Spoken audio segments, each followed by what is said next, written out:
passado a gente publicou um livro, também editado pelo Centro de Estudos Arnaldo Araújo, né? Um dos editores foi o nosso diretor executivo, o Ivan Cabral, a Luísa foi uma outra editora, e a gente vem promovendo uma relação muito próxima a eles. A Josefina também faz parte, né, como eu disse, desse centro de estudos que faz parte da ESAP, né, a Escola do Porto, embora seja da Universidade de Valladolid. A pesquisa dela, sobretudo, é em relação a relações transversais entre arquitetura e outras artes, sobretudo teatro, cinema, artes visuais e por aí vai. Enfim, agradeço, Josefina, mais uma vez, por você estar aqui conosco. Nesse momento também temos a Luísa Pinto e a Maria Helena Maia, que são da ESAP, né, e estão aqui a gente está trabalhando numa rede de pesquisa, de investigação, que começou como uma ideia de ser ibero-americana, agora já está virando transnacional, né? Enfim, vamos ver como que vai caminhar, mas agradeço também a Maria Helena Maia, que está aqui conosco. E, bom, acho que é isso, desejo uma boa palestra para vocês, né? E também estou muito interessado na pesquisa da Josefina. Muito obrigado, Helena, Josefina, mais uma vez. Bom dia. Agradezco a la escuela la invitación, a sus directores y profesores y a todos los alumnos y demás personas que estáis aquí. Estoy encantada de estar en una escuela de arte dramático porque yo me hubiera gustado estudiar arte dramático, pero estudié arquitectura. Eran otros tiempos y otra época. Y estudié en esta escuela de arquitectura que vemos arriba, la Escuela Técnica Superior de Arquitectura de Valladolid, de la cual soy en estos momentos profesora. Siento no poder hablar en esta intervención en portugués, pero intentaré hacerlo despacio para que sea comprensible y sobre todo el gesto mío, que manejo mucho las manos, será mucho más significativo que a veces las imágenes. Bien, vengo de esta escuela de arquitectura, soy arquitecto y también soy investigadora, como ha dicho Marcio, del Centro de Estudios Arnaldo Araújo, que está ubicado en esta escuela tan bonita que está en estos momentos en construcción, la ESAP de Oporto. Esta doble componente de la arquitectura y de ser investigadora en otras artes, estos cruces, es lo que creo que enriquece la visión que intento dar sobre esa comunidad de ideas que pueden ser partilladas entre distintas artes. No tanto porque los resultados en cada arte sean iguales, sino porque las bases conceptuales pueden ser comunes. Eso ha sido en todos los tiempos y en todos los lugares. Y ahora parece que se intenta siempre dividir las artes, separar las artes, y no se pueden separar. Porque a veces las ideas que surgen en un lugar enriquecen otro lugar, otras artes, y evolucionan en distintas direcciones. Por lo tanto, hablamos en conjunto de las artes. On l'a ouvert, chapeau ouvert. Je peux le mettre aussi là. Comme chevalier, non? C'est plus Paris, belle ville, hein? Bon. Je peux le mettre aussi d'une manière plus rurale.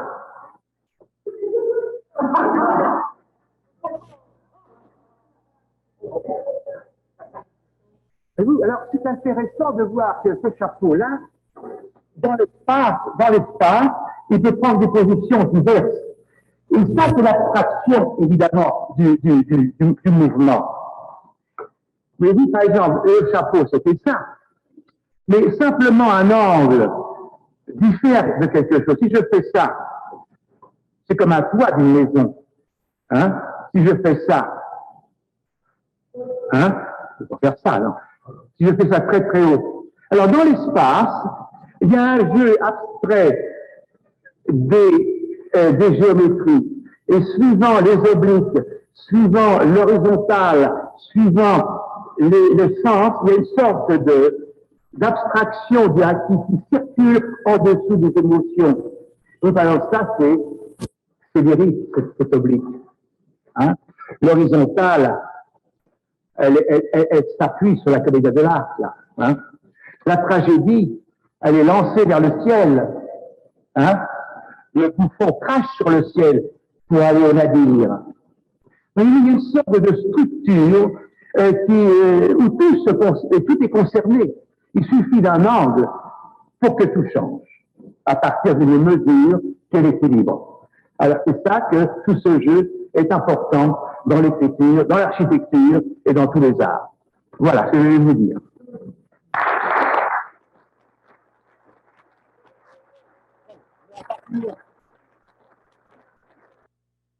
En la Escuela de Arquitectura de Lecoq, que nos explica esas similitudes entre las artes, ese juego abstracto de geometrías y de emociones que se expresa a través de esas geometrías. Esa analogía que hace entre la arquitectura, el teatro y otras artes es la que intentaba exponer al principio. Porque la arquitectura no es hacer edificios, eso es una versión reducida. La arquitectura es organizar el espacio a través de materiales físicos. Esta organización puede estar en cualquier lugar, no tiene por qué ser un espacio cerrado. Organizar el espacio a través de materiales físicos que pueden ser desde la vegetación hasta elementos sólidos, lo que sea. Por lo tanto, la arquitectura nos sirve para alojar el teatro también. Pero el teatro no ha necesitado de la arquitectura, no lo necesita. El teatro puede producirse en cualquier lugar, en cualquier momento, sin que exista la presencia de la arquitectura. Pero la arquitectura se ha desarrollado con el teatro. Por lo tanto, se han enriquecido mutuamente. Evidentemente, la arquitectura teatral, el edificio, es subsidiario, está al servicio de la representación. Pero también es cierto que existen entre la arquitectura y el teatro vínculos conceptuales dentro de la representación, no por el edificio, sino por la organización del espacio del palco. Esos son los que a mí me interesa, pero también inevitablemente tenemos que pasar por un muy breve recorrido que lo ejemplifico en esta síntesis, en este cuadro, por un breve recorrido de la arquitectura de la escena, la arquitectura del edificio teatral y la arquitectura en la escena, que es el montaje de la representación.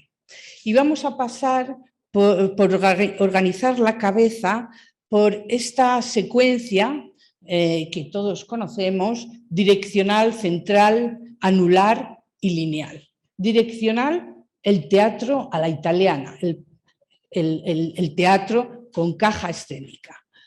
El central, que surgió en los momentos de las vanguardias, pero que de una manera u otra también estuvo presente en otros lugares. El anular, que es el anillo, la representación en anillo.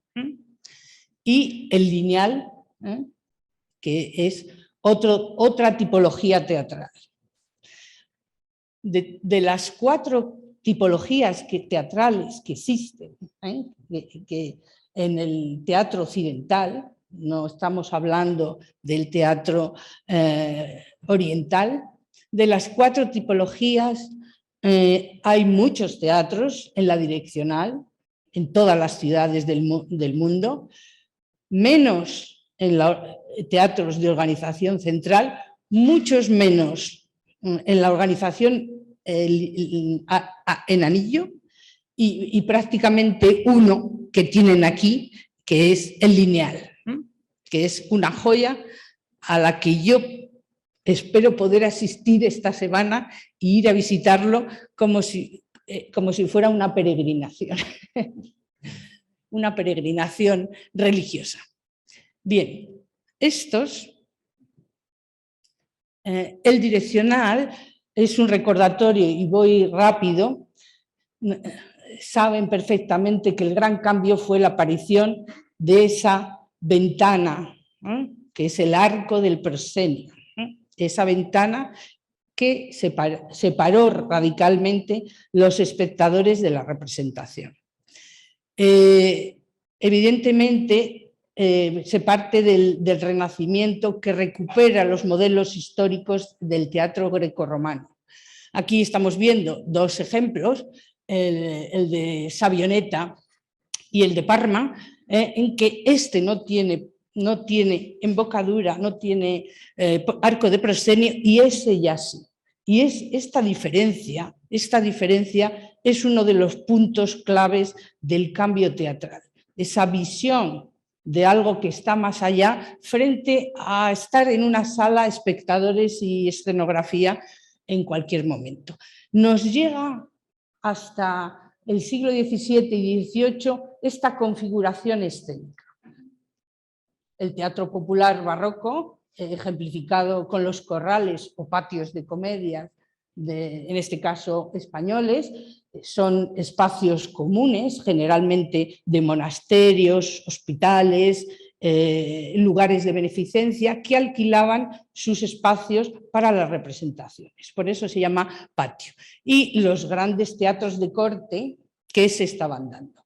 Lo que vemos, la diferencia es que estos no tienen caja escénica, y esos sí, porque es donde comienza ya el teatro, un poco antes, el teatro de la ilusión. Pero lo que vemos también es en la configuración de los espectadores, que se le parecen mucho.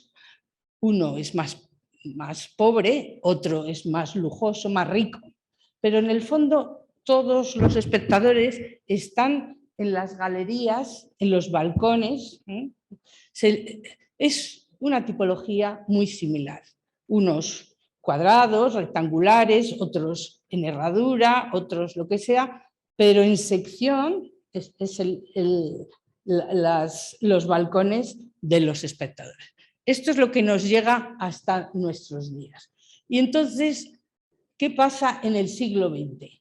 En el XIX se produce el gran cambio teatral, la renovación de escénica, el naturalismo, y las vanguardias quieren cambiar a través de la influencia también del teatro oriental, cambian y buscan otras formas de representar en el espacio.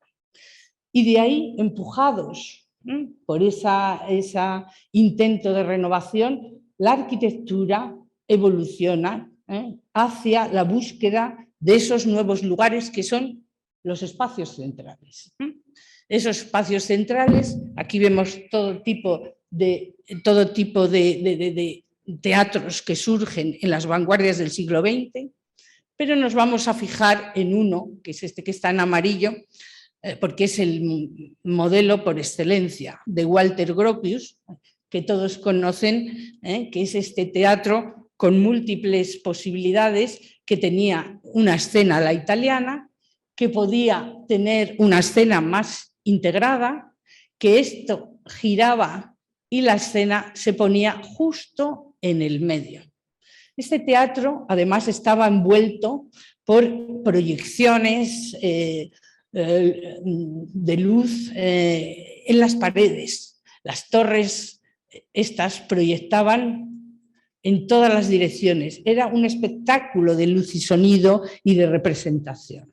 Este modelo de espacio central se va a seguir investigando, pero sobre todo, y aquí traigo un homenaje a Ucrania y a la situación de guerra que están pasando, desgraciadamente, porque Ucrania y concretamente la ciudad de Kharkov o Charkov fue el lugar que se hizo el primer concurso internacional, uno de los más importantes concursos internacionales de arquitectura teatral. Ahí estamos viendo este primer concurso y el segundo fue el del Palacio de los Soviets en Moscú, pero antecedió el de Kharkov. Por lo tanto, ese interés por el teatro estaba en estos lugares que ahora se está destruyendo, desgraciadamente, y espero que sea que se consiga resolver la situación. Evidentemente se llega a una escena circular central que no puede representar todo, que no se puede representar todo, que la arquitectura evidentemente es específica para un tipo de representaciones. Y nos llegan estas formas del circo que influyen a las vanguardias, los circos estables históricos.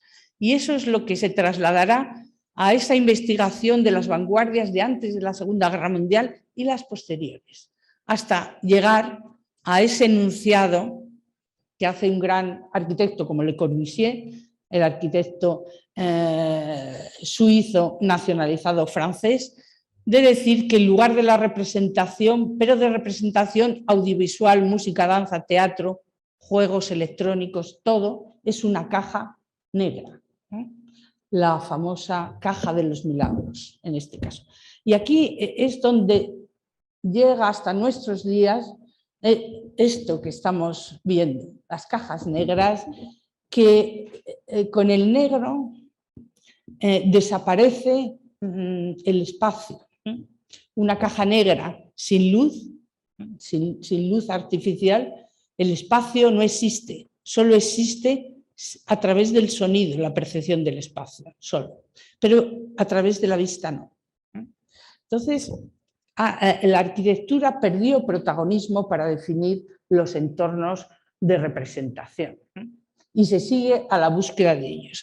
Pero en ese modelo de caja, la contracultura de los años 60 quiso avanzar y formuló una serie de teatros que eran transportables, transformables, trasladables, flexibles, reconfigurables. Aquí estamos viendo un ejemplo español de un enunciado de un teatro en movimiento, como estamos viendo ahí a través de camiones, que se presentó en la Architectural Association en los años 70, que configuraba todas las posibilidades de teatro. Estamos viendo aquí oscuro cuál es el palco y el público, y podía ser central, podía ser direccional, en diagonal, todo. Y era una especie de circo ambulante, pero que quería recorrer las ciudades para definir esos lugares públicos con esa especie de ansia o deseo de salir del teatro burgués a la italiana. Eso, que es el señor mayor que está aquí, el que hacía y que era de joven en este caso, que fue el Traveling Theatre. Pero hubo muchos personajes que enunciaron todo tipo de teatros móviles y transformables, en ese deseo de cambio. Pero también se fue más allá y surgieron ejemplos como el famoso de la Bienal de Venecia, en el que se hizo este teatro ambulante a través del agua, que tenía una configuración central, como estamos viendo aquí, con dos palcos, con un palco central y público a ambos laterales, y que era solo una construcción efímera. o este otro que también es una construcción efímera del Set en Londres, que es una ampliación del Teatro Nacional solo para unas representaciones en una determinada época. Y estamos viendo la caja negra en estos casos. Aquí se queda la arquitectura teatral, no ha ido más allá, a excepción de esa ocupación de arquitecturas que han tenido otro uso y que se están utilizando para representaciones teatrales por su fuerza expresiva. Industria, lugares insólitos, a la búsqueda de algo que tenga una fuerza especial. Ahí nos hemos quedado en esa situación. Pero evidentemente las ciudades tienen en su mayoría teatros burgueses y hay que hacer representaciones para ello. Como el número es muy grande, los montajes que enseño a continuación se desarrollan fundamentalmente en ellos. Es decir, teatro a la italiana con caja escénica, aunque veremos alguno que se escapa a otro tipo de teatro, como es los teatros romanos.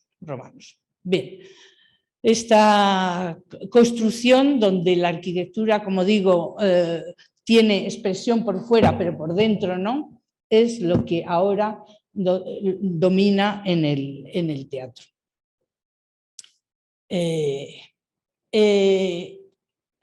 Sin embargo, las vanguardias enunciaron unos teatros un poco extraños, que son los de anillo.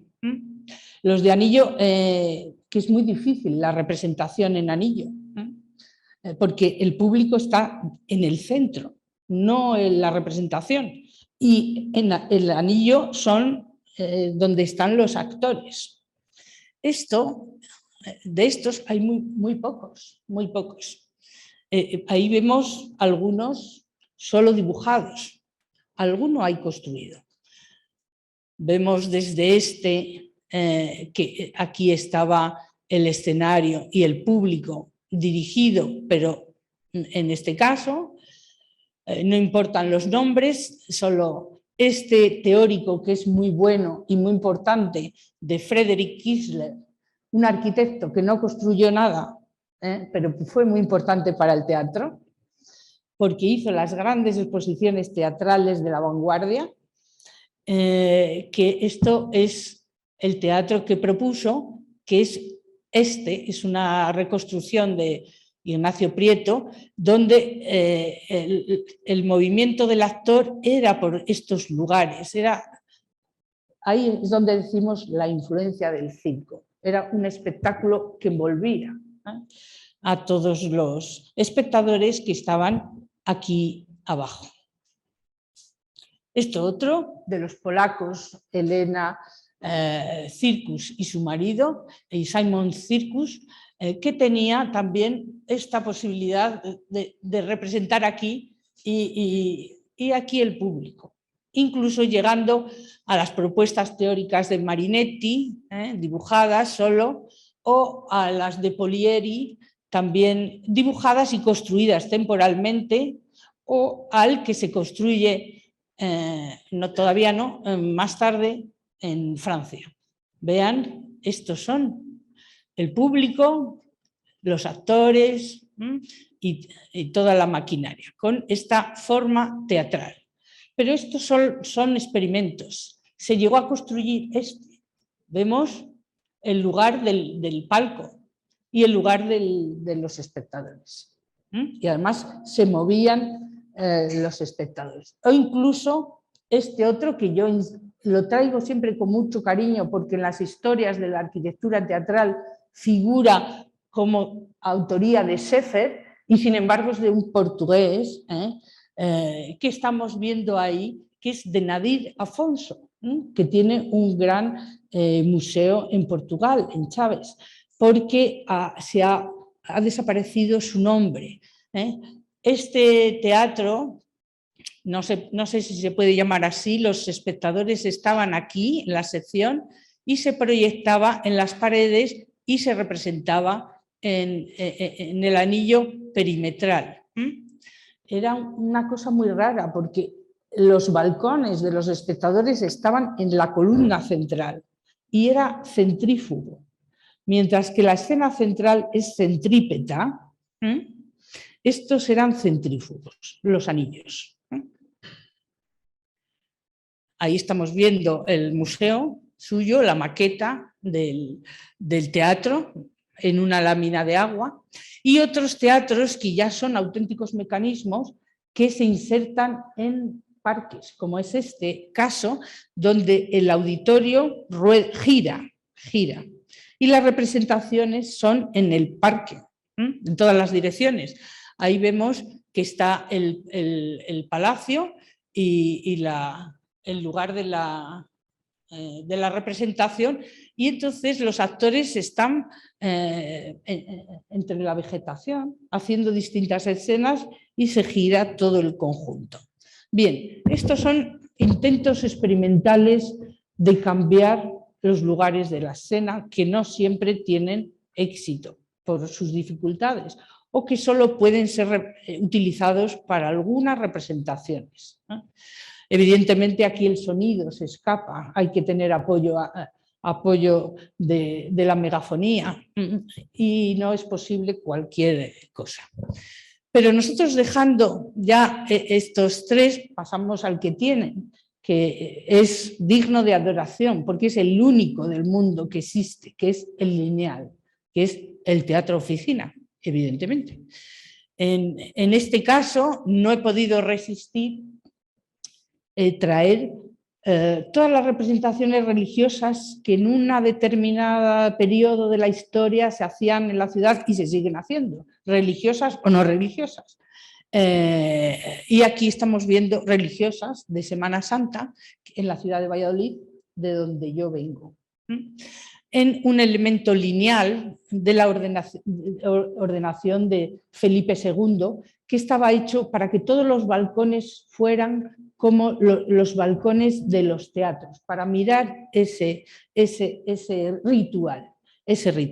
Y evidentemente la gran aportación de Lina Bo Bardi es incorporar esa forma urbana a un interior de un edificio que se desarrolla linealmente y por lo tanto necesita que la representación también sea un ritual en movimiento.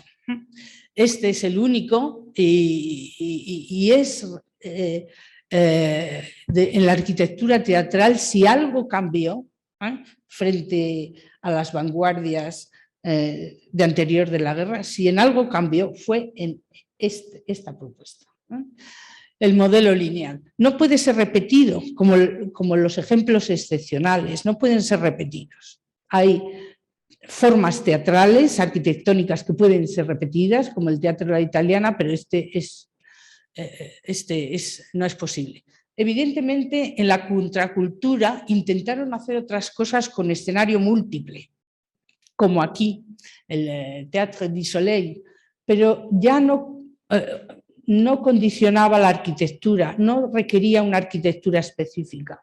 Iban a naves grandes, donde los múltiples escenarios se instalaban, pero la arquitectura ya no tenía ningún papel importante. Podía ser instalado en cualquier lugar, como estamos viendo allí, en un gimnasio o aquí en la Cartoucherie de París. Bien, dicho eso, es una organización rápida de la arquitectura teatral.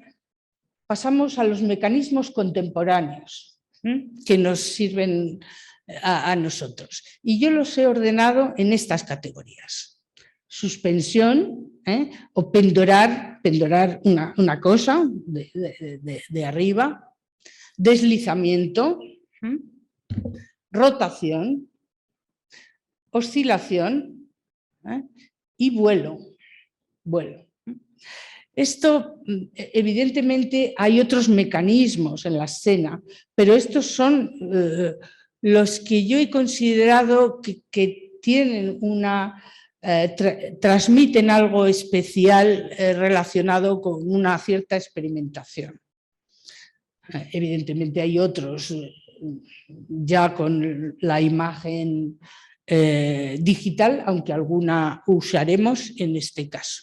Pero esto es donde todavía el montaje de un objeto físico dentro de la escena es importante.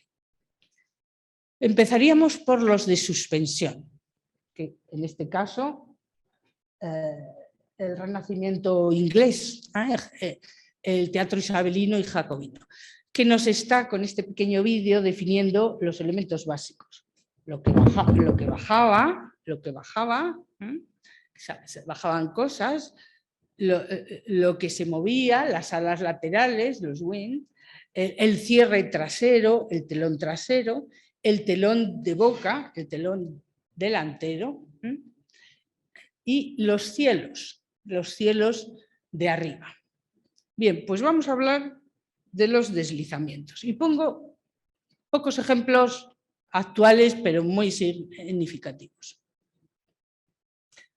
Algo, dice, pendorar algo, que puede ser un telón, pero puede ser una cosa tan sencilla como unas telas o unos papeles. Pero el hecho de que solo pendore, no, sino que doble, haga un diedro,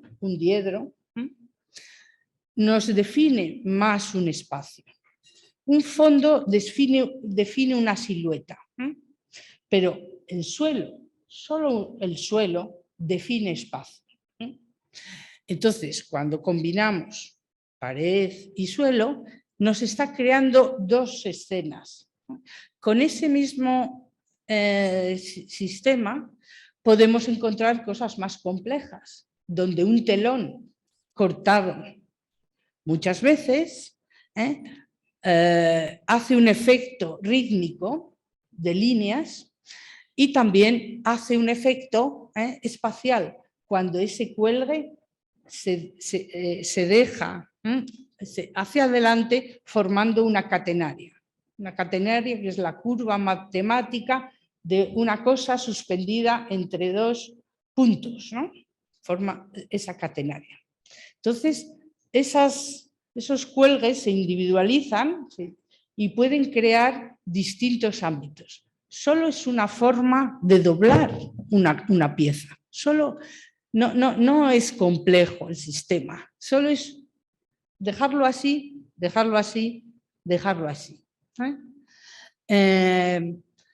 Aunque enseñe ahora grandes superproducciones, hay que pensar que los recursos compositivos pueden ser aplicados a cualquier economía de un montaje teatral muy sofisticado, muy complejo o no. Algunos lo son porque requieren más tecnología, pero a veces las bases no son complejas. Este es bastante sencillo.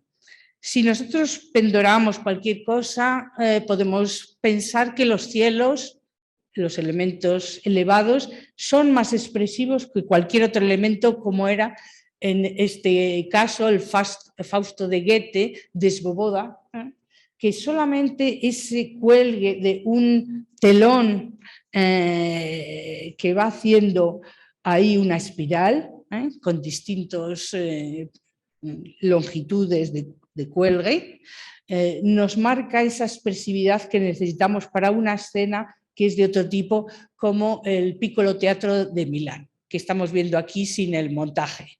Sobre ese escenario se montaba ese telón en espiral. Un cuelgue, otros cuelgues, objetos físicos con volumen que se pueden transformar, modificar, son recursos muy habituales, en este caso de un arquitecto, Santiago Calatrava, para un espectáculo de danza.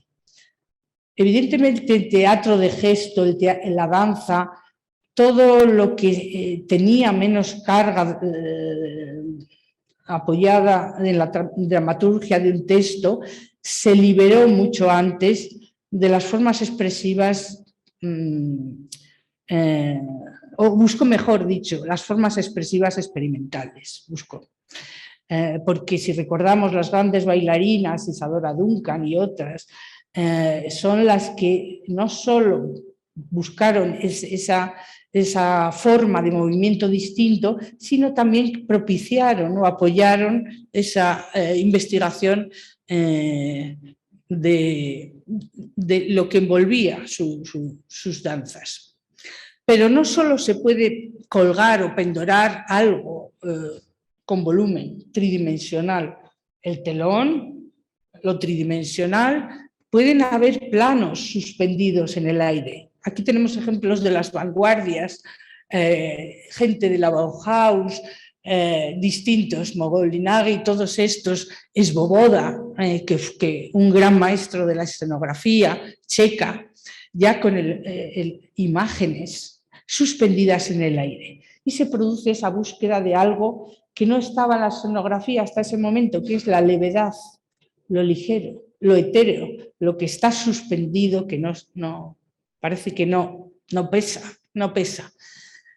Y está suspendido, y en este caso, algo muy sencillo como es un techo, puede descender toda la maquinaria y ser un suelo, puede ser una pared a través de la inclinación, con distintos grados de inclinación, y con esa cuadrícula que es la estructura, que es realmente la estructura de toda la tramoya, definir todos los escenarios de un conjunto.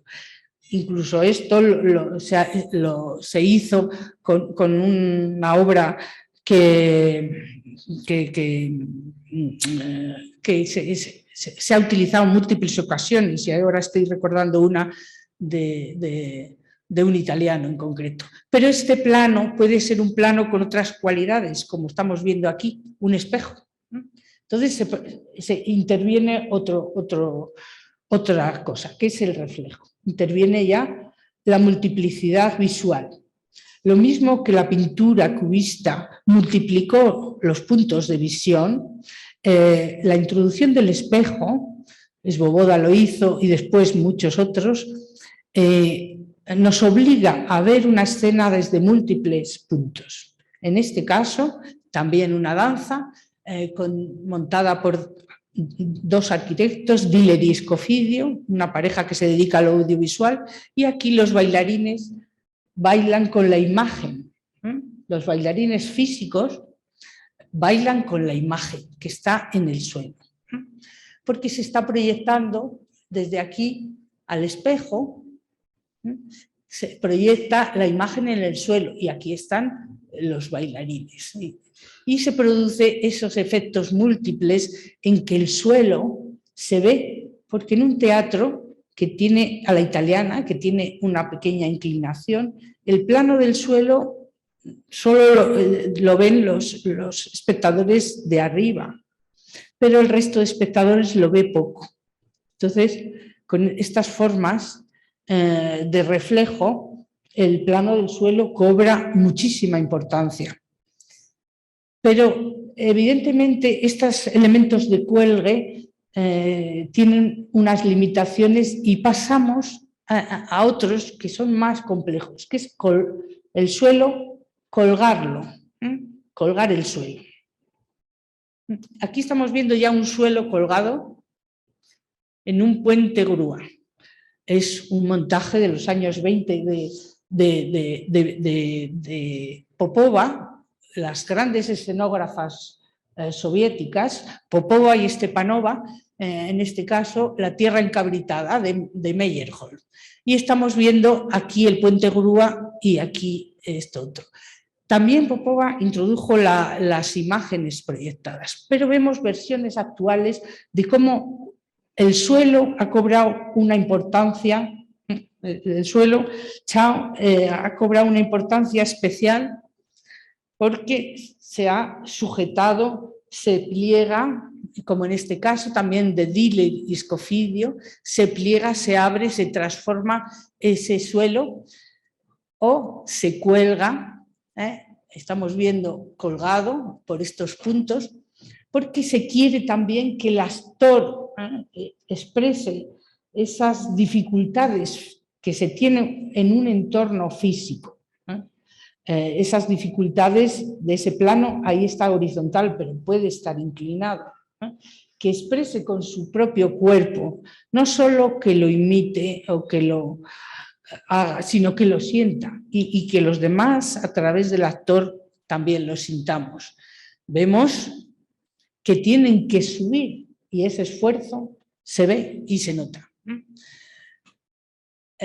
Otras variaciones de suelo que se convierte en muchas cosas, porque es como un columpio, el suelo puede ser un techo, a su vez ser un suelo colgado, definir esos espacios, inclinarse totalmente.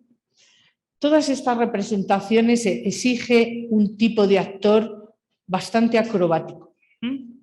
Son complicadas, requiere una preparación actoral de teatro físico importante, porque tiene que estar muy coordinados para evitar problemas, porque están agarrados, están físicamente sujetándose cuando el plano está así. Y veremos otros en esa línea con mayores dificultades. Pero esos planos pueden ser más etéreos.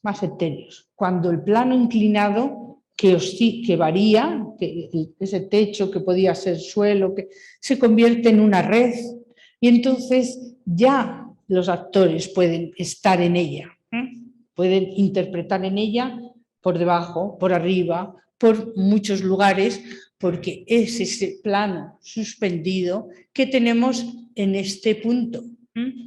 Tenemos en este punto y aquí están interpretando en varias posiciones. Sin embargo, aquí una escenografía importante de este escenógrafo portugués, de José Rodríguez, que estamos viendo que no solo es un plano, sino que se tensa en dos direcciones, la red, y se convierte en una superficie, en un paraboloide hiperbólico. Este paraboloide hiperbólico, que es esa silla de montar a caballo, es ese paraboloide hiperbólico, interpretan por arriba, por debajo y también se mueven en ella, con dos elementos muy significativos que se destacan, que es la cruz y la tela blanca, en ese drama de O Soldado e o General de Roberto Merino, que es un profesor de la ESAP de Porto. Grandes montajes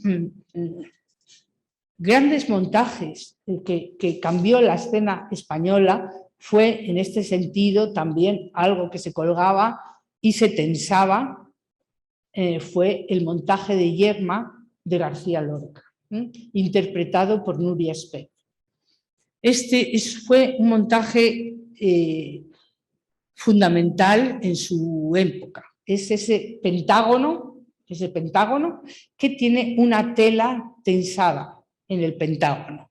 Este es el pentágono, tiene una tela tensada. Vean la escala de los actores respecto a esto. Es los tensores.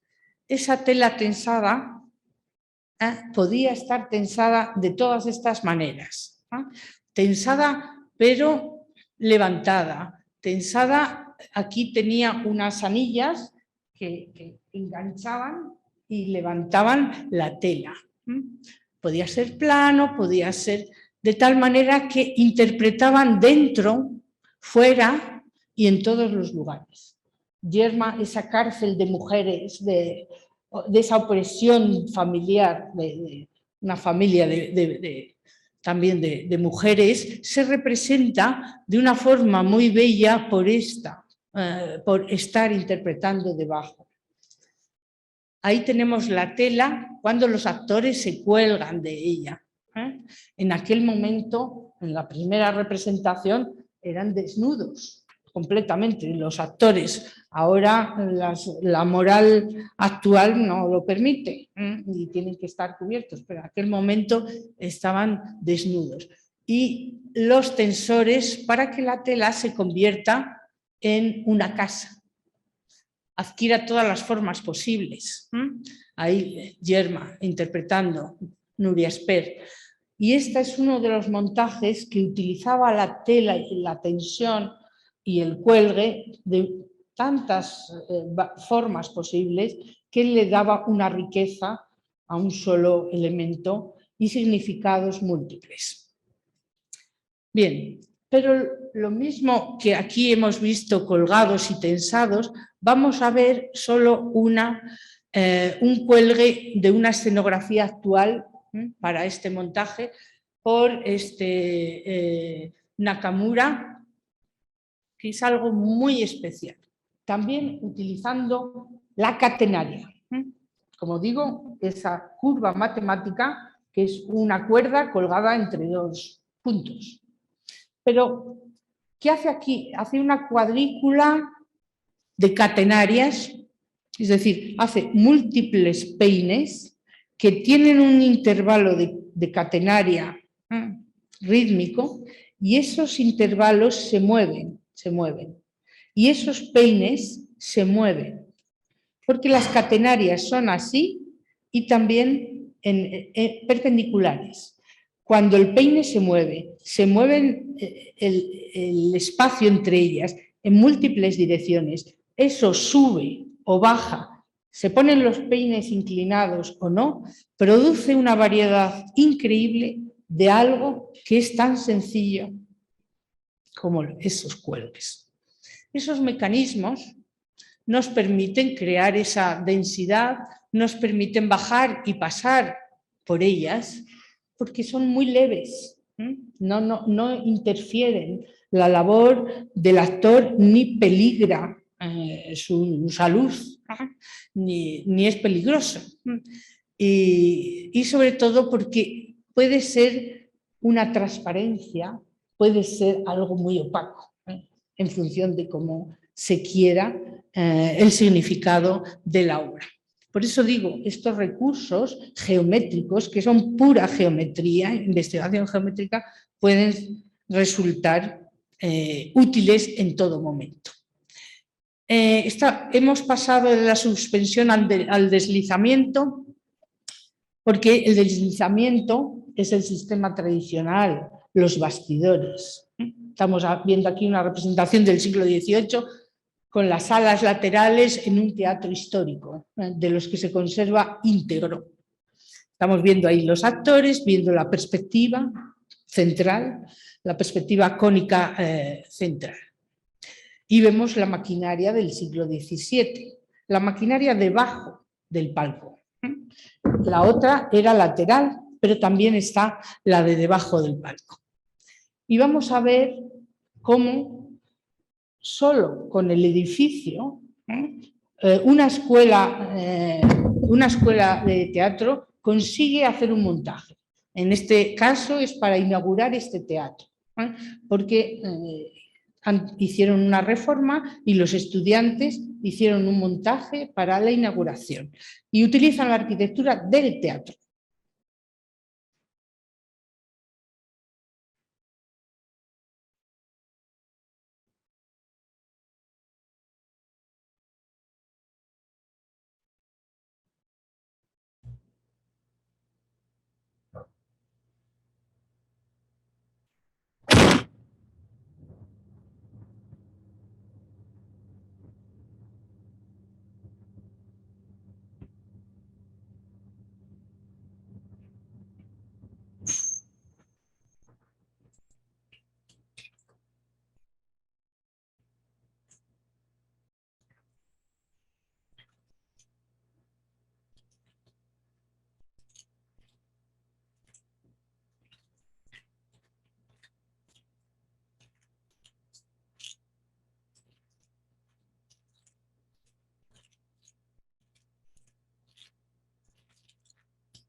evidentemente es una performance que usa toda la tramoya, para todos los movimientos de la tramoya, para sacarle expresividad y sobre todo enfrenta al público con su propia imagen a través del telón de boca especular, ese que se abría y se cerraba al final.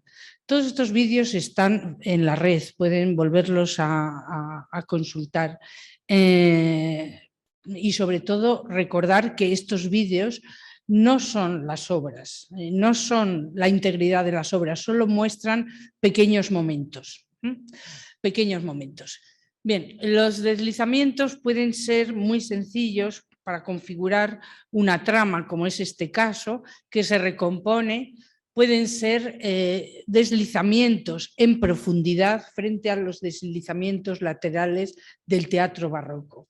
Esa forma de construir la perspectiva, esta es una perspectiva muy tradicional, la perspectiva central, pero con un efecto nuevo porque se pliega y repliega, se pliega y se mueve hacia adelante y hacia atrás, pero busca esa profundidad con un carácter distinto. No es una perspectiva vertical, sino tiende más a estirarse, a hacerse más horizontal y más contemporánea. Quizá los mecanismos de rotación son los más explotados porque tienen movimiento constante, un movimiento muy presente y muy visible, muy visible. Todo lo que son máquinas circulares, ruedas, cosas que están en movimiento, porque fueron las vanguardias las que exploraron estas imágenes de la rotación a distintas escalas. Esta no. Los famosos periactoi del teatro renacentista que viene de Vitruvio, anterior del teatro romano, no giraban, no giraban. Eran periactoi fijos que intercalaban la imagen de cada lateral del triángulo, se cambiaba a mano, se cambiaba cada vez una y se ponía otra. No giraban. Muchas instalaciones artísticas actuales usan periactoi girados, pero en el teatro clásico no. Aquí vemos que el suelo estaba inclinado. No puede girar un elemento triangular con un suelo inclinado. Puede que en el teatro romano, el grecorromano sí, porque estaban con un suelo horizontal, pero desde luego desde el Renacimiento hacia nosotros no giraban los periactoi. Bien, esas imágenes que vemos en internet, yo les he puesto ahí el no. No son ciertas. Todos los sistemas de movimiento de eje vertical, que son las puertas, las mamparas, los grandes planos como esta instalación o este montaje histórico muy complejo, tenían el eje vertical de giro de algo, ¿no? Hay muchos ejemplos de puertas, Meyerhold en estas obras, inspector general, que se abrían múltiples puertas que componían todo el fondo de la escena. Pero también de eje vertical podía ser ya no solo los elementos que giraban, sino los que giraban con el eje vertical, que son las plataformas giratorias, los suelos de eje vertical. Ahí vemos montajes históricos de esto, en este caso bajo la dirección de Piscator, que toda la plataforma giraba y era una escena, otra escena aquí, otra del otro lado, y cambiaban de escena solo con ese movimiento del tío vivo que estamos viendo en estos puntos. Pero más ese tío vivo que vemos en una escenografía española, pero más compleja fue este montaje premiado en la Cuatrienal de Praga, que vemos ahí esas dos plataformas que subía y bajaba y también giraba. Este es el tradicional de giro vertical. Ahí lo estamos viendo. Nosotros tenemos estos teatros históricos romanos que tienen unas grandes temporadas de representación durante el verano, en los periodos de calor. Aquí estamos viendo Italia y un montaje de un gran arquitecto como es Renkolhard, con una plataforma giratoria y otra inclinada llena de gradas. Esas dos piezas giran y la segunda también se separa. Entonces lo estamos viendo que gira lateralmente y se separa para dejar el paso a esta otra que también, como hemos dicho, gira. Pero en este caso siempre con ese eje vertical todo ese montaje. En un teatro griego solo es posible si se hace un doble suelo con toda la maquinaria por debajo, evidentemente.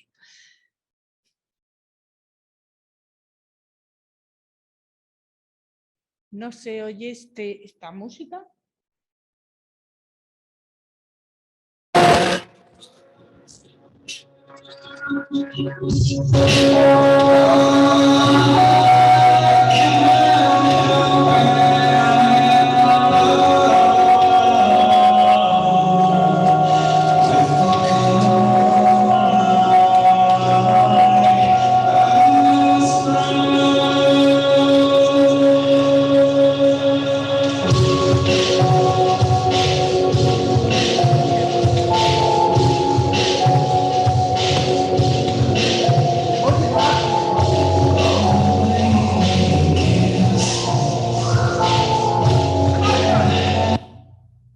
Bien, este montaje de este grupo, de este trío de hombres, artistas, escenógrafos, alguno también es un arquitecto, austriaco, croata, alemán, hicieron este montaje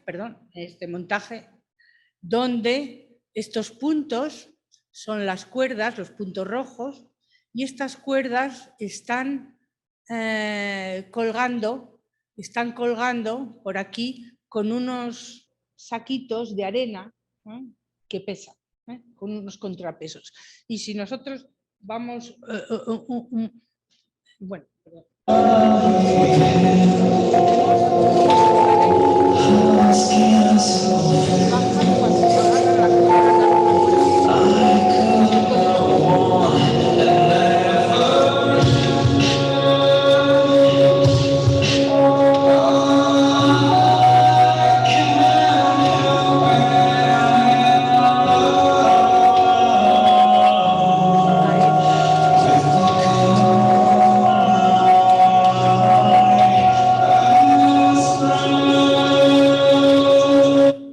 Bien, lo que estaba intentando decir es que es muy sencillo, porque son esas cuerdas con esos dibujos que veíamos azules, que son esas cuerdas que pasan así con el contrapeso, pero no está tensado, y por lo tanto cuando cogen la cuerda, el contrapeso sube y se mueve, es mucho más flexible que una tensión rígida, y pueden actuar en ese bosque de hilos, ¿no?, que cuando gira, ¿no?, se convierte también en un paraboloide hiperbólico, ¿no?, como están viendo, se convierte en esa forma por rotación, pero es una rotación de eje vertical. Vemos que también en las vanguardias habían propuesto la rotación de eje horizontal, cuando la rueda gira así y la rotación es perpendicular a los espectadores. Entonces, vemos toda una serie de ruedas. Aquí Eisenstein, antes de que fuera director de cine, fue director de escena. El famoso montaje de Popova con toda la maquinaria escénica que tenía siempre elementos giratorios en movimiento.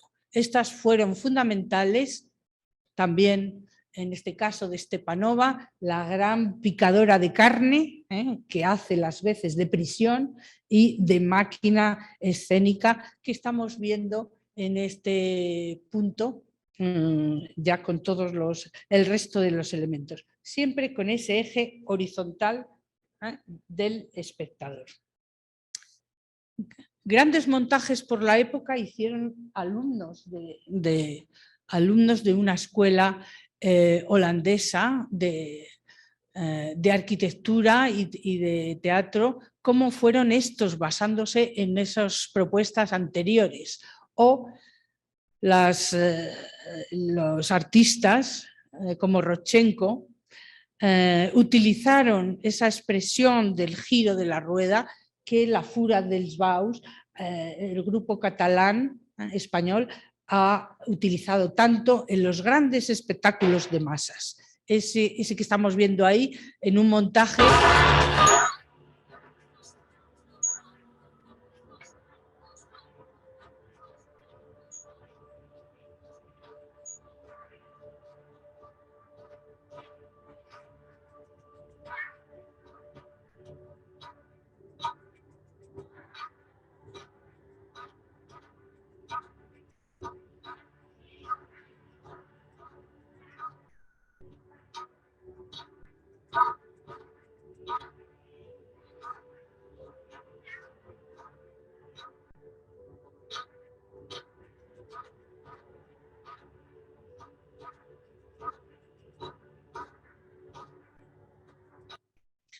Ahí vemos el público, es en una gran plaza en Italia y por lo tanto la escala de las performances tiene que ser enorme.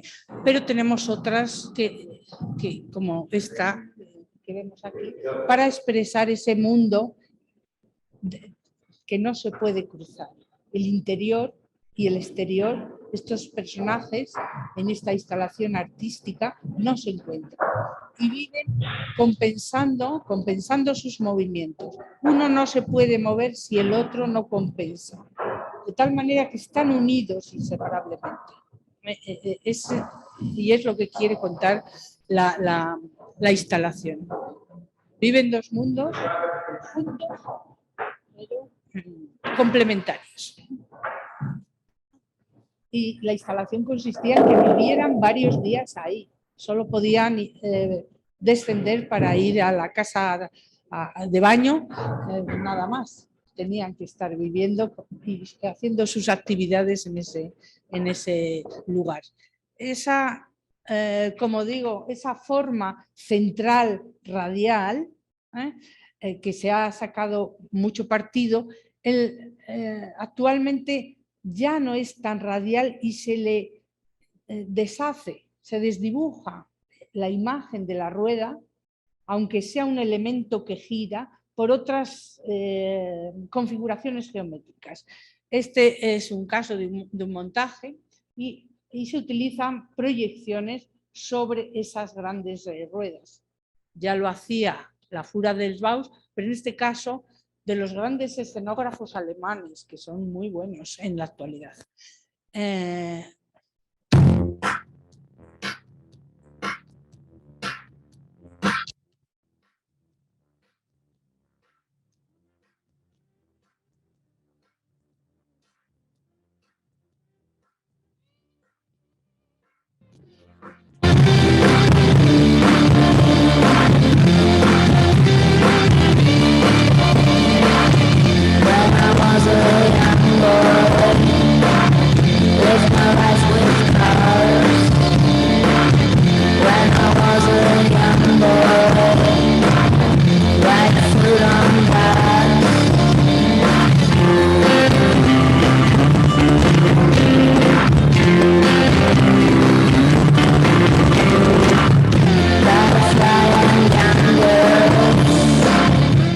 Bien, ya hemos visto que hay una descomposición geométrica distinta y sobre todo los actores ayudan a metamorfosear ese núcleo central de la pieza que gira, sigue girando con eje perpendicular a los espectadores. Pero vamos a ver otros.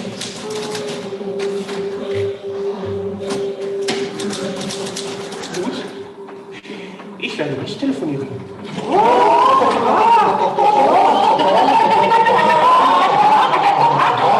Es soll eine Sache einen persönlichen Abschluss geben. Sie sind noch verhaftet, nichts weiter. Das hatte ich Ihnen mitzuteilen, habe es getan, habe auch gesehen, wie Sie es aufgenommen haben. Ist jemand hier?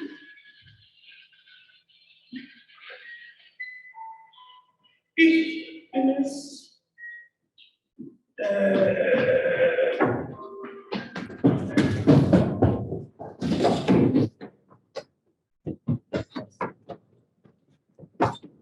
Am anderen Ende des Saals, zu dem Tage wurde stand auf einem sehr niedrigen, gleichfalls überfüllten Podium ein kleiner Tisch. Und hinter diesem Tisch saß ein kleiner, dicker, schlauer Mann.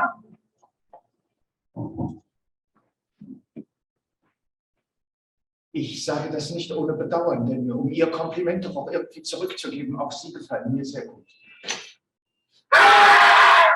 Als kam an einem der nächsten Abende den Korridor, passierte der sein Büro. Von der Haupttreppe trennte, hörte hinter einer Tür, hinter der immer nur eine Rumpelkammer vermutet hatte, ohne sie jemals selbst gesehen zu haben, Seufzer ausstoßen. Was treibt ihr hier? Wir fahren jetzt zum Advokaten Hult. Hult! Hult! Er war mein Schulkollege, den kennst du da gewiss auch. Und so erfuhr ich zu meinem Erstaunen, dass seine Haupteinnahmequelle das Porträtmalen sei. Er arbeitete für das Gericht, sagte er. Für das Gericht, sagte ich. Und so erzählte er mir von dem Gericht. Man darf den Prozess nicht aus den Augen verlieren. Man muss zu dem betreffenden Richter in regelmäßigen Zwischenräumen und außerdem bei besonderen Gelegenheiten gehen und ihn auf jede Weise sich freundlich zu erhalten suchen. Ist man mit dem Richter nicht persönlich bekannt, ja, da muss man durch bekannte Richter ihn beeinflussen lassen. Wollen Sie nicht eines meiner Bilder sehen, das ich Ihnen verkaufen könnte? Eine Heidelandschaft. Ich kaufe es. Ah, hier ist das Gegenstück zu diesem Bild. Das sind schöne Landschaften. Ich kaufe beide und werde sie mir bewahren. Estamos viendo que este ojo tiene la pupila que puede girar horizontal. Vemos estas posiciones horizontal, está girando detrás, las vemos inclinadas, ahí ha terminado inclinado, pero también la vemos como si estuviéramos mirando desde arriba.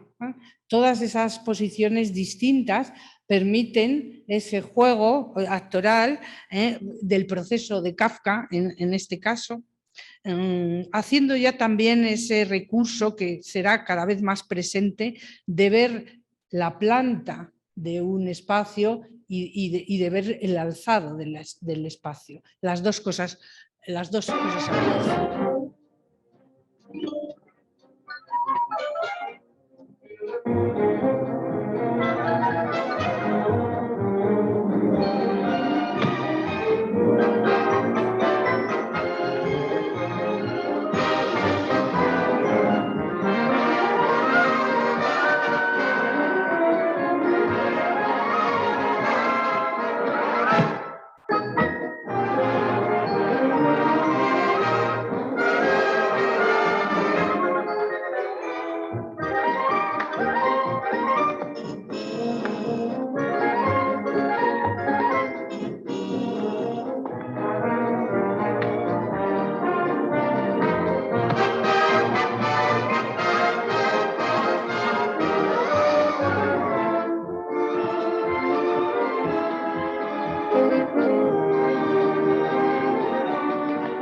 Bien, esto es posible si una cámara gira con la caja y la habilidad del bailarín, actor, en este caso, son las transiciones para compensar el giro cuando está cambiando de un plano de pared a de suelo, de techo.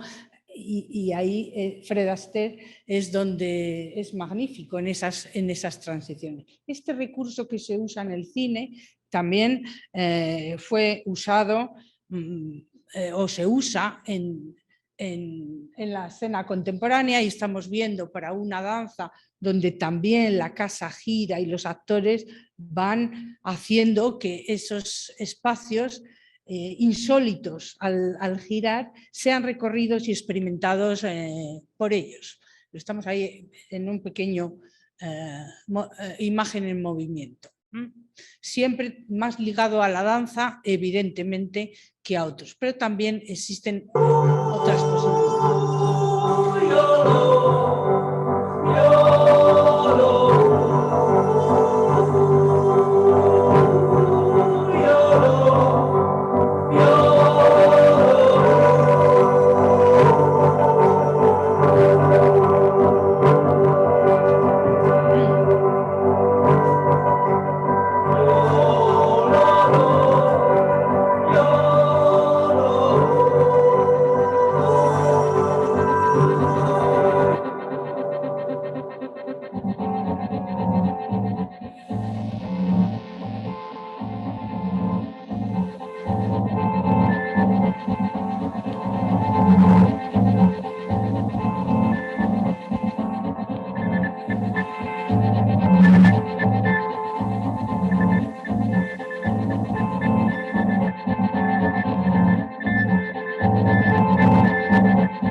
Bien, esa imagen de la casa vista en todas sus dependencias con la chimenea puede ser también una casa espacial, y este movimiento en rotación verlo en el cine y en el teatro.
Dice, lo bueno de esta escena es que está rodada también, como estamos viendo aquí, con esta gran rueda gigantesca, con una cámara fija en el interior y una cámara móvil que iba detrás del corredor, combinando las imágenes.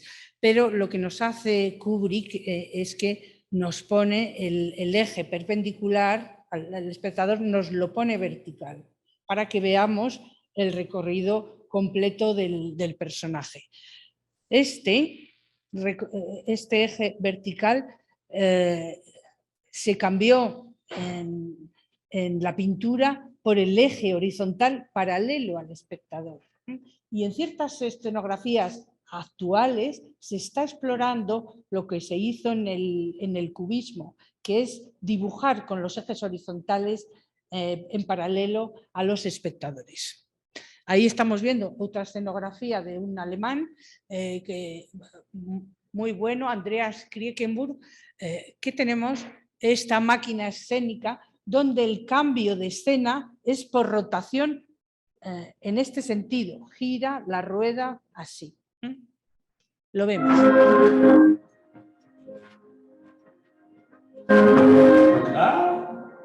Warum nicht? Jahre in einem Hotelzimmer verbracht.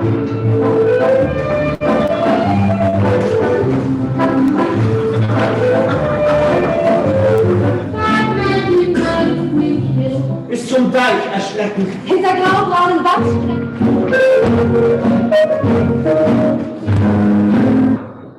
Das Alte also. Ja, habe ich mir schon gedacht. Hab ich mir schon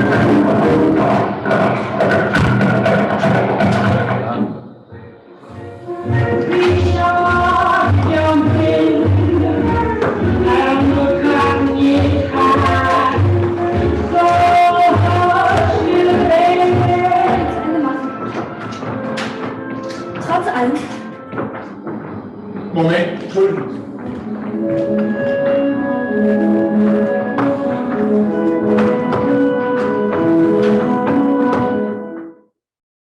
Bien, un sistema muy hábil para representar los espacios de la casa u otros lugares de fuera de la casa. Este recurso del eje horizontal al espectador, en paralelo lo explora en una superproducción para las 4 óperas en el Lincoln Center, el gran director de escena canadiense, Robert Evans.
Esa es la gran máquina escénica, vemos ahí una maquetita y una maqueta, un modelo tridimensional, que es esta, que es muy sencilla de concepción, pero muy difícil de manejo. Esta es un eje horizontal con las piezas ensartadas por el eje que pueden moverse independientemente. Esto se puede separar o juntar y puede configurar distintas posiciones, como es la torsión por continuidad o la torsión más discontinua y mucho más separada. Esto combinado con la proyección de imagen digital recortada en cada una de las piezas y la suspensión de los actores todos están enganchados y los cantantes de ópera tienen más dificultades, pues resuelve las 4 escenografías que vemos en otro vídeo. ¿Qué requiere esto? Toda esta gente detrás de cada una de las barras, cada uno de los operarios. Montajes muy costosos, pero esto es un recurso tridimensional, un transformer muy diversificado. Consigue todas estas variaciones de la misma escenografía, del mismo aparato, en distintos momentos de las 4 óperas.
Pasaríamos a la oscilación, que es un poco más cuestionable porque no oscila rápidamente, puede oscilar suavemente.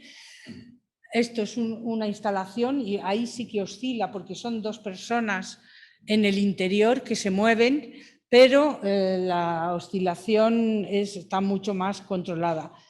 Aquí el famosísimo teatro en Las Vegas, con la escenografía también de Robert Lepage, de las dos superplataformas gigantescas, con este teatro acrobático y circense y muy peligroso como el número de accidentes que tienen, mortales.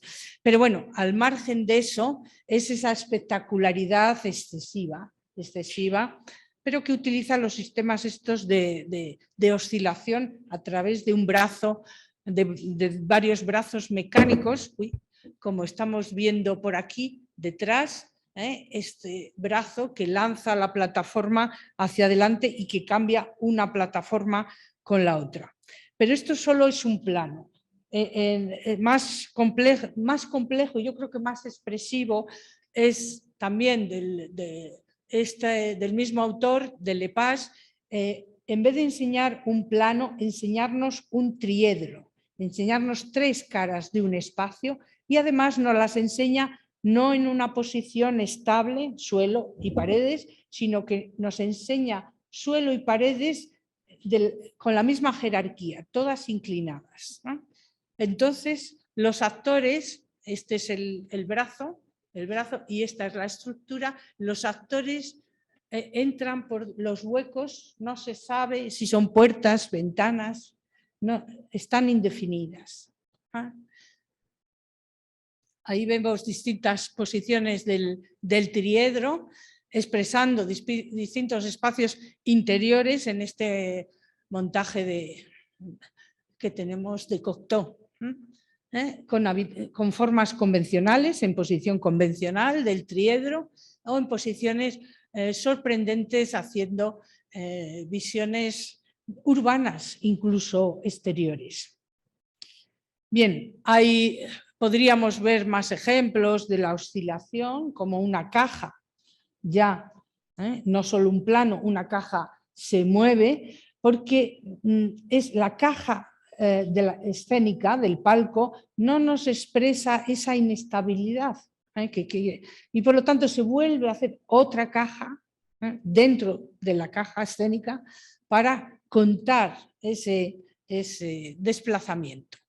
Vemos formas distintas, posiciones distintas que hay de este mecanismo que oscila, y con cajas hay muchísimos ejemplos. Pero yo terminaría ya esta intervención con una de las más raras, las escenografías más raras, porque no puede darse en un interior, y vamos a ver dos escenografías para un teatro romano, que es un teatro al aire libre, y la cuestión de qué hay que hacer con un teatro romano, qué se hace cuando un teatro romano tiene ya una escenografía arquitectónica fija, que es la propia arquitectura. ¿Cómo lo hacen dos distintos escenógrafos. En primer lugar, vemos una que yo considero que no es una escenografía para ese lugar, que la veremos luego. Primero hay que hablar de una escenografía histórica, que es esta, que es una escenografía urbana. El gran espectáculo de masas que monta Popova con Besnin. Esto tiene una escala enorme, nunca se construyó, esto era un globo dirigible, y esto era una especie de propaganda a gran escala, representado con dos maquetas, la fortaleza capitalista y la ciudad del futuro. Pero esto ha servido de inspiración posterior para otras actuaciones. Y me refiero a la última de las escenografías que vamos a ver, porque es en un teatro romano, y vamos a ver otra previa, también en un teatro romano, que yo considero que es un error. Pero contemos antes que un teatro romano también tenía telón. No era un telón de boca, pero era un telón que subía, ¿no? Como saben, el denominado aulaeum. Este telón que subía es este en un teatro romano. Lo digo para ver que también se tapaba a los actores y se descubría a los actores. Bien, aquí traigo un teatro romano en el que yo trabajé durante 20 años en España y no conserva mucho la escena, conserva poco. Pero en el Teatro de Mérida, que son las escenografías que voy a enseñar, conserva esta escena arquitectónica y esta es su reconstrucción gráfica, dibujada. Y aquí tenemos unas escenografías que se presentaron para Federa en el Teatro Romano de Mérida, que veíamos antes. Mi crítica de esta escenografía es que está concebida para una caja de un teatro a la italiana. Entonces, la arquitectura que hay detrás no importa, no le interesa es una mujer, a la escenógrafa, no le interesa, solo cuando de vez en cuando se ilumina algo se ve, pero no le interesa porque también está ahí centrando la atención mucho. Hay que decir que iban de gira y que esto se tenía que exponer también en teatros a la italiana. Entonces llegaban y terminaban en Mérida. Entonces hay que comprender que, bueno, que estaba hecho para los otros espacios. Pero vamos a ver la última escenografía, que a mí me parece magnífica porque no interviene prácticamente nada, pero es muy espectacular. Y es a través del vuelo de un dirigible.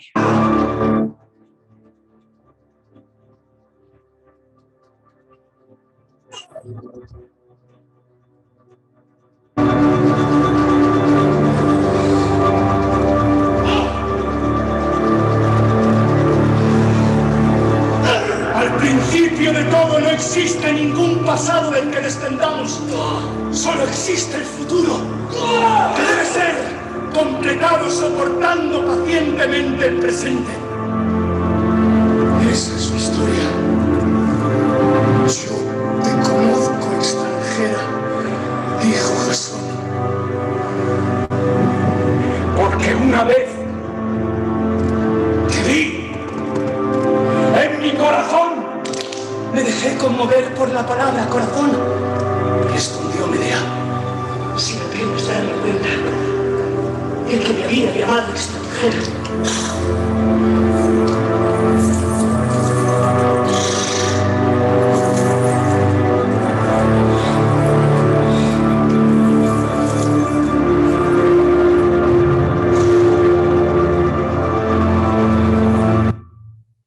Bien, estamos viendo que es donde está la orquesta, este espacio semicircular, se hace un laberinto con balas de paja, se hace un laberinto por donde anda la actriz que hace de Medea, Blanca Portillo, y desde ese laberinto cuando ella está aquí, su vestido tiene esa ligazón con el dirigible, ¿no? Blanca Portillo es esta, Medea, y esto se ve, oscila con el viento.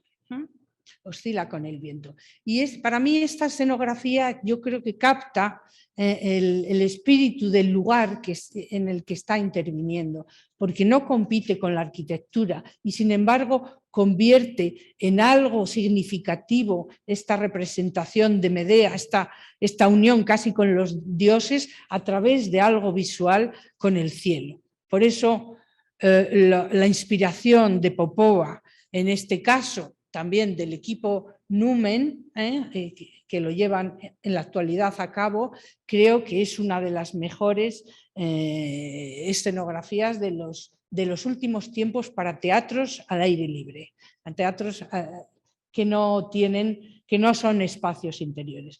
Y un poco ya concluyo diciendo que espero que este cuadro que veíamos de organización un poco mental de arquitecturas, escenografías y sistemas, pues les haya servido para alimentar y para sugerir sus propuestas posteriores, porque no siempre es necesario tener muchos recursos para agilizar el ingenio y pensar las cosas con grande carga expresiva.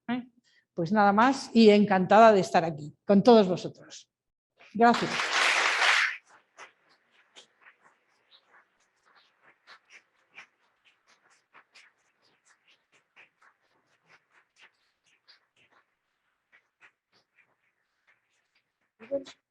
No sé si alguien quiere hacer una pregunta o cualquier otro comentario, bienvenido sea.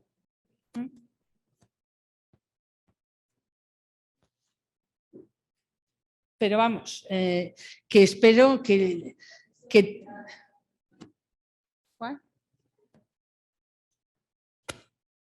yo tengo una hija de la edad de muchos de vosotros que también está estudiando lo mismo, no arquitectura, sino arte dramático. Me identifico mucho con vosotros. Y yo le cuento a mi hija también estas cosas, que al principio no me hacía caso, no quería oírlo, y ahora de repente se acuerda de cosas que le dije hace años y yo pensé que había olvidado, y digo, y me pregunta y dice, ¿y aquello que sacabas que hacía no sé qué, hacía no sé qué? Y le digo, ¿pero cómo te acuerdas? Dice, pues sí, es que el periodo rebelde no quiere decir que no oigamos, dice, solo que lo vamos depositando como los sedimentos en estratos que después resurgen. Digo, espero que esto también les sirva.